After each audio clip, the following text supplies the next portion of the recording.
A África tem 54 países e uma diversidade enorme. Primeiro, vamos acabar com uma ideia muito comum. A África não é um país.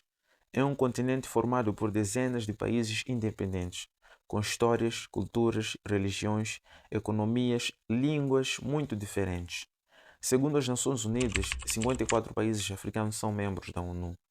E existe um detalhe ainda mais impressionante.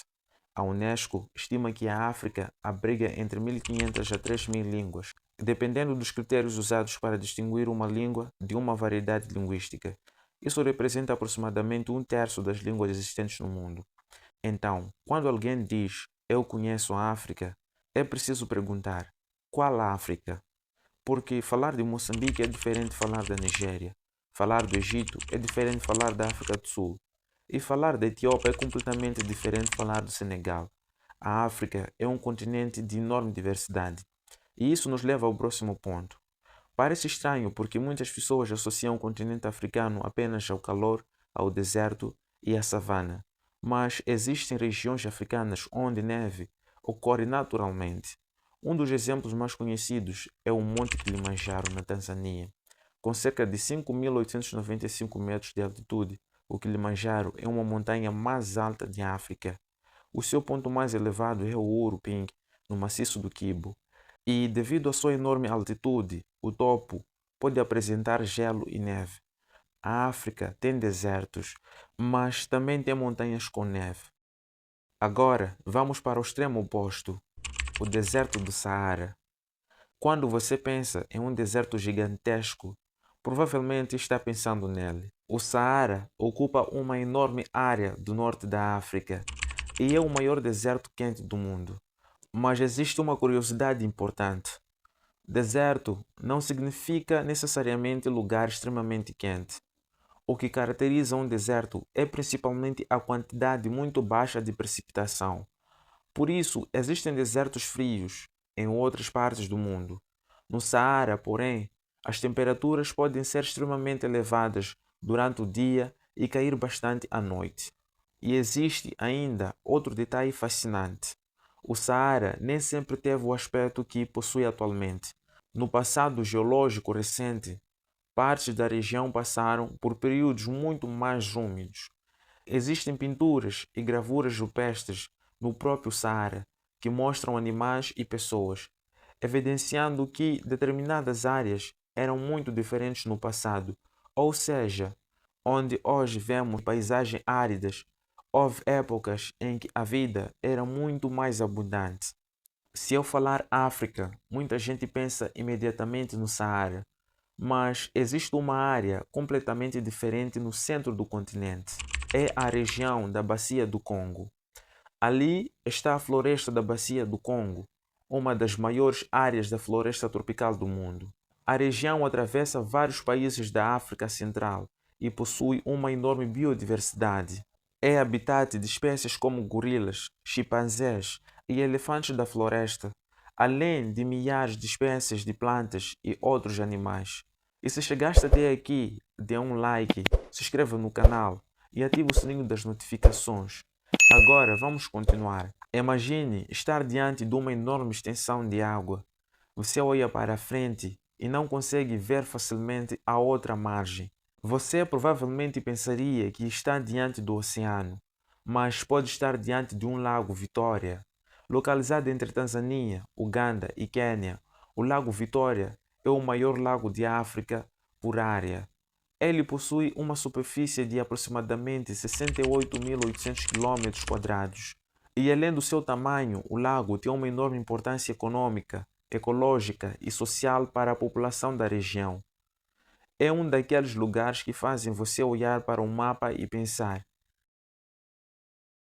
e a África ainda tem outro gigante de água. Agora vamos falar do rio Nilo. O Nilo está entre os rios mais longos do planeta e é um dos maiores sistemas fluviais de África. E a importância do Nilo vai muito além do tamanho. Durante milhares de anos, as suas águas foram fundamentais para a agricultura, para a sobrevivência das populações e para o desenvolvimento da civilização egípcia. Em uma região onde a água é extremamente valiosa, um rio gigantesco pode literalmente mudar tudo. Agora presta atenção neste número: entre 1500 e 3000 línguas. É essa estimativa representada pela Unesco para a África. Isso significa que, em algumas regiões do continente, diferentes comunidades podem viver relativamente próximas uma das outras e falar línguas diferentes. E não estamos falando simplesmente de sotaque diferentes. São línguas como estruturas, vocabulários e histórias próprias. A diversidade linguística africana é tão grande que a Unesco destaca o continente como um dos grandes centros de diversidade linguística do mundo.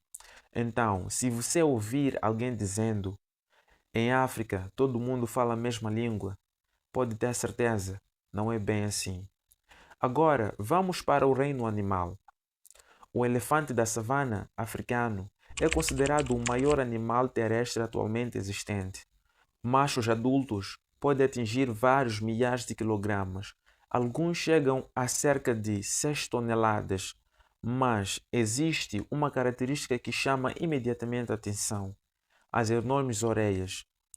E elas não estão ali apenas para fazer o elefante parecer ainda mais impressionante. As orelhas ajudam a regular a temperatura corporal. Elas possuem muitos vasos sanguíneos próximos à superfície. Quando o elefante movimenta as orelhas, ajuda a dissipar calor para o ambiente.